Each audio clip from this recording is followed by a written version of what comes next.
Then from one thing to another, तब MML ने एक चीज से दूसरी चीज की ओर, MML went on to talk of the French language. MML फ्रांसीसी भाषा के बारे में बातें करता रहा। ये ठीक है।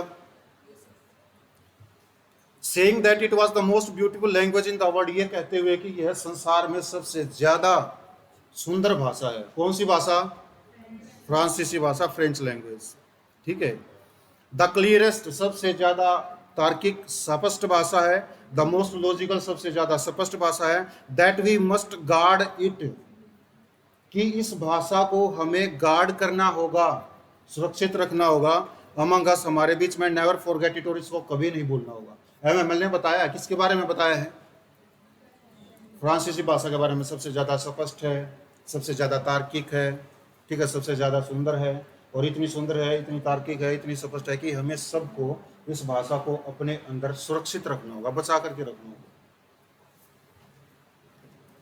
Because when a people are enslaved, क्योंकि जब कोई देश को गुलाम बना लिया जाता है, as long as they hold fast to their language, और जितने लंबे समय तक वे अपनी भाषा को पकड़े रहते हैं। भाषा को पकड़े रहते हैं का मतलब ये है कि जितने लंबे समय तक वो भाषा से जुड़े रहते हैं, ठीक है। As it is as if they had the key to their present, तो ये ऐसा है मानो कि उनके पास उनकी जेल की चाबी हो। जेल की चाबी होने का मतलब क्या है? भारत गुलाम हुआ था, लगभग 200-300 साल तक अंग्रेजों ने शासन किया। क्या होता अगर हम सब ने इंग्लिश लैंग्वेज बोलना शुरू कर दिया होता, हिंदी को भूल गए होते? हिंदी को अगर भूल गए होते तो हिंदुस्तान नहीं होता, ये भी अंग्रेजी होता, उन्हीं का देश होता। समझ गए?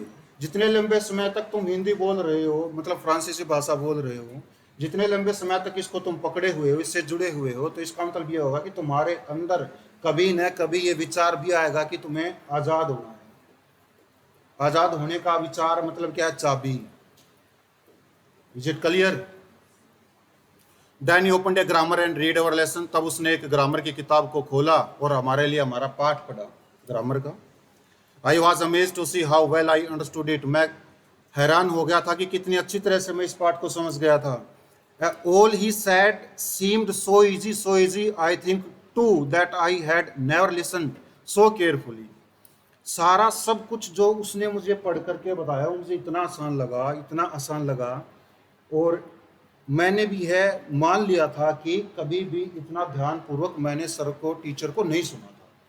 फ्रेंच बोल रहा है, वो लेखक बोल रहे हैं। And that he had never explain everything, और ये भी मान लिया था कि उसने हर चीज को इतना शांति से नहीं एक्सप्लेन किया था। Is it clear? इतना शांति से या इतना अच्छे तरीके से एक्सप्लेन नहीं किया था। विच सो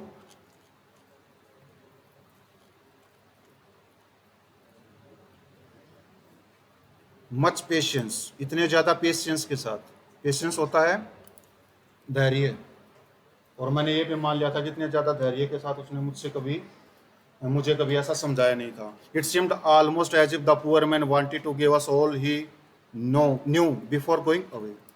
मुझे ऐसा लगा कि वो बेचारा व्यक्ति हमें वो सब कुछ देना चाहता था जो वो जानता था, ठीक है, जितना उसके अंदर दिमाग था। एमएमएल को पता है कि कल से जर्मन भाषा पढ़ाई जाएगी, आज फ्रांसीसी भाषा का लास्ट लेसन है, तो टीचर ये सोच रहा था कि ये बच्चे ये भी जर्मन भाषा सीखेंगे। जितना मुझे फ्रांसीसी भाषा के बारे में पता है, फ्रेंच लैंग्वेज के बारे में पता है, कि मैं सारा सब कुछ ज्ञान, सारी नॉलेज बच्चों को दे दूँ। And to put it all into our heads at one stroke, और वो चाहता था कि वो एक ही झटके में इस नॉलेज को हमारे हेड्स में डाल दे, हमारे दिमाग में डाल दे। Any question? After the grammar we had a lesson in writing, grammar के बाद हमारा राइटिंग का एक पार्ट था, राइटिंग की क्लास थी। That day MML had new copies for us, उस दिन एमएमएल के पास हमारे लिए नई कॉपियां थी। Written in a beautiful round hand, जो बड़ी बड़ी मोटी मोटी लिखाई में लिखा हुआ था, उनके ऊपर, कॉपियों के ऊपर क्या लिखा था? फ्रांस अल्सेस, ये बातें लिखी हुई। They looked like little flags, वो जो कॉपियां थी वो छोटे छोटे झंडों की तरह दिखाई दे रही थी। Floating everywhere in the school room, जो झंडे स्कूल रूम में फ्लोटिंग हो रहे थे एवरीवेयर, हर जगह, ठीक है। झंडे फ्लोटिंग का मतलब होता है तैरना, तैरना का मतलब यहाँ पर झंडे लहरा रहे थे। नई नई कॉपियां थी, उन कॉपियों को ही झंडा बोला है, ठीक है। हंग फ्रॉम द रोड, जो झंडे ऐसे लग रहे थे कि वो रोड से लटके हुए हों। At the top of our desk, हमारे डेस्क की चोटी पर, हमारे डेस्क के ऊपर जो कॉपियां रखी थी ना डेस्क के ऊपर, वो ऐसा लग रही थी मान लो कि एक लोहे की छड़ के साथ वो लटकी हुई हो, छड़ में डाला गया हो और वो झंडे की तरह लहरा रही हो। और उस पर क्या लिखा हुआ था? फ्रांस सेल्सियस, फ्रांस सेल्सियस, ठीक है। You ought to have seen how every one set to work, तुम्हें अवश्य देखना चाहिए था कि हर कोई कैसे काम पर लगा हुआ था। And how quite it was, और कैसे यह सब कुछ शांत लग रहा था। The only sound was the scratching, केवल आवाज जो आ रही थी वो स्क्रैचिंग की थी, और पेन के स्क्रैचिंग की थी ओवर द पेपर, कागज के ऊपर। कागज के ऊपर जो पेन के राइटिंग का लेसन था ना, राइटिंग का लेसन चल रहा था, और आवाज केवल किस चीज की आ रही थी? पेन की आ रही थी, कागज के ऊपर स्क्रैच होने की, लिखे जाने की, खुद से जाने की। जैसे यहाँ लिखते हुए कभी आवाज आती है ना, वही आवाज। One some beetles flew in, एक बार कुछ कीट पतंग उड़ करके अंदर आए। But nobody paid any attention to them, लेकिन किसी ने उनकी ओर ध्यान नहीं दिया। Not even the littlest one, छोटे लड़कों ने भी ध्यान नहीं दिया। who worked right on tracing their fish hooks, जो उनके फिश हुक्स को ट्रेसिंग करने पर काम लगे हुए थे, ठीक है। फिश हुक्स की ट्रेसिंग कर रहे थे। ट्रेस क्या होता है?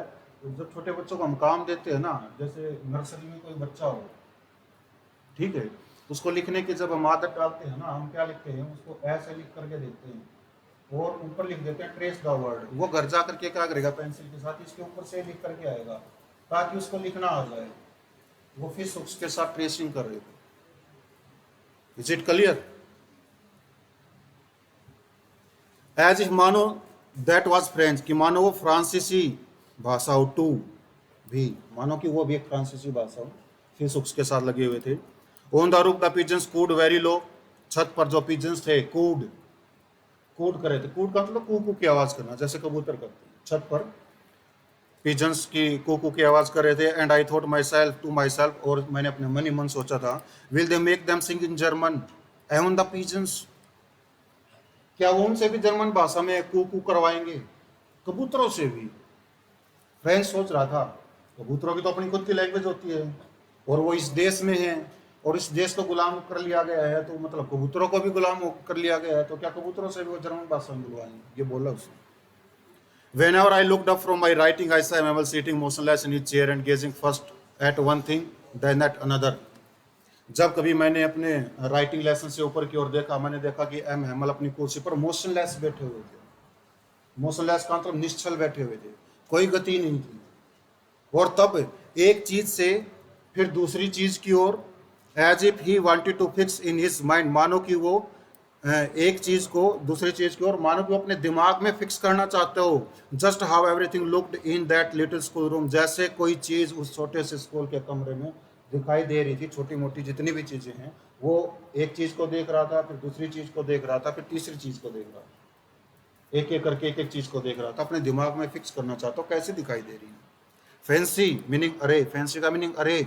इसका मीनिंग अरे क्यों लगा है? क्योंकि इसके पीछे साइन ऑफ एक्सक्लेमेशन दे रखा है, ठीक है।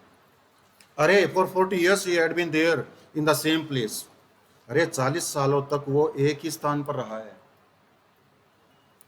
विद हिज गार्डन आउटसाइड, बाहर उसका बाग था। द विंडो, खिड़की से बाहर अगर देखें तो कमरे की खिड़की से, तो बाहर उसका बाग था। And his class in front of him, और सामने उसकी क्लास थी। जस्ट लाइक दैट, ऐसा ही था सब कुछ जो था, ठीक है। सामने क्लास बैठी थी, साइड में गार्डन था, एक चीज को फिर दूसरी चीज को एमएमएल बैठे हुए देख रहे थे। Only the desk and benches had been worn smooth, केवल जो डेस्क और बेंचेस थे वो घिसकर चिकने हो चुके थे, स्मूथ हो चुके थे। The walnut trees in the garden were taller, अखरोट के जो पेड़ थे वो गार्डन में, बाग में थोड़े से लंबे हो चुके थे। And the hope wine that he had planted himself, और अंगूर की बेल जो उसने खुद अपने हाथों से लगाई थी, twisted about the windows to the roof, वो खिड़की के चारों तरफ लिपट करके रूफ तक चली गई थी। Is it clear? How it must have broken his heart to leave it all, इन सब बातों ने कैसे उसके हृदय को तोड़ा होगा, कैसे उसको उदास किया होगा कि उसे ये बातें छोड़कर, मतलब इन सबको लीव करना है, छोड़ करके जाना है। पुअर मैन, बेचारा व्यक्ति, to hear his sister moving about in the room above, ये सुनकर के उसकी जो बहन है ऊपर के कमरे में इधर उधर टहल रही है, पैकिंग देयर ट्रंक्स, उनके ट्रंक्स को पैक कर रही है, संदूकों को पैक कर रही है। For they must leave the country next day, क्योंकि अगले दिन उन्होंने इस कंट्री को छोड़ना होगा। ठीक है, ये सोच करके वो उदास हो गए थे। But he had the craze to hear every lesson to the very last, लेकिन एमएमएल के पास ये साहस था कि वो बिल्कुल अंत तक हर लेसन को सुने, बिल्कुल लास्ट तक सुने।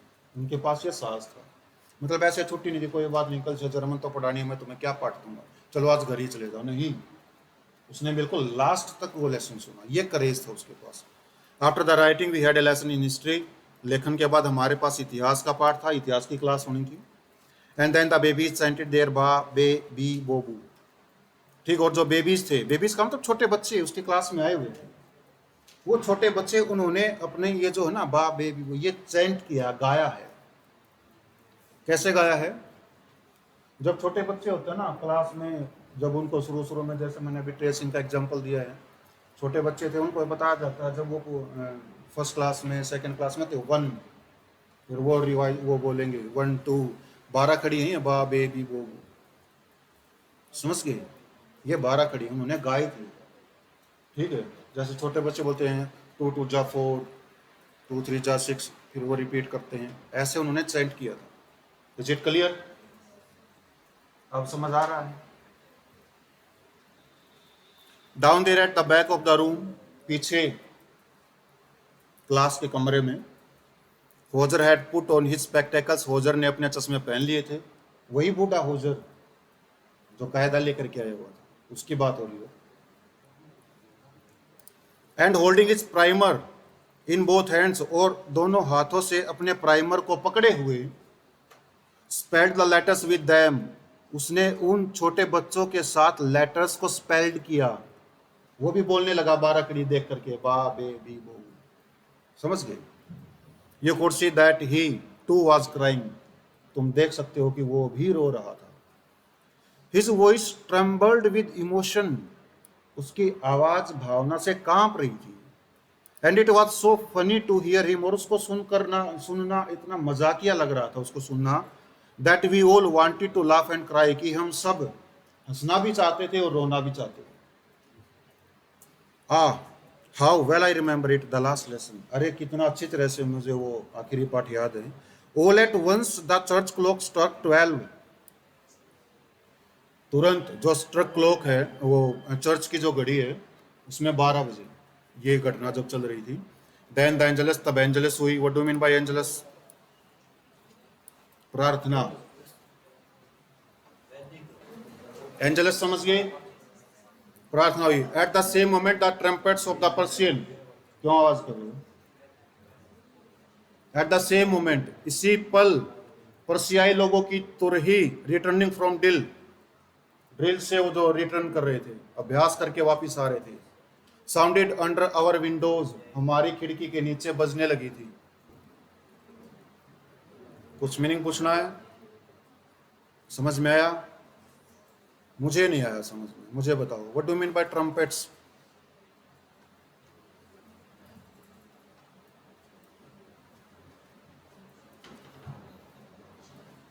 तुरही, हिंदी में तुरही बोलते हैं।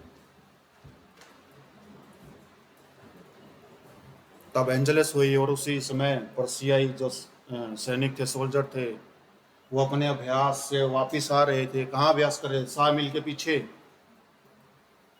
ठीक है, जब देखा था उसने आते हुए, और उनकी जो तुरही है वो हमारे खिड़की के नीचे बजी। तुरही का मतलब क्या है? तलवारें बजी, ईट उठा एक दूसरे का मारने लग रहे थे, मेरा मारे आप, मैं देखूंगा तने। व्हाट डू मीन बाय तुरही?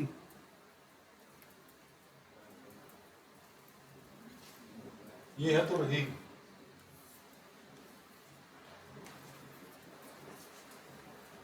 दिखाई दी? समझ गए? एक वाद्य यंत्र होता है, ऐसी ऐसी शेप होती है, उसकी बजाते हुए आ रहे थे ड्रिल करके।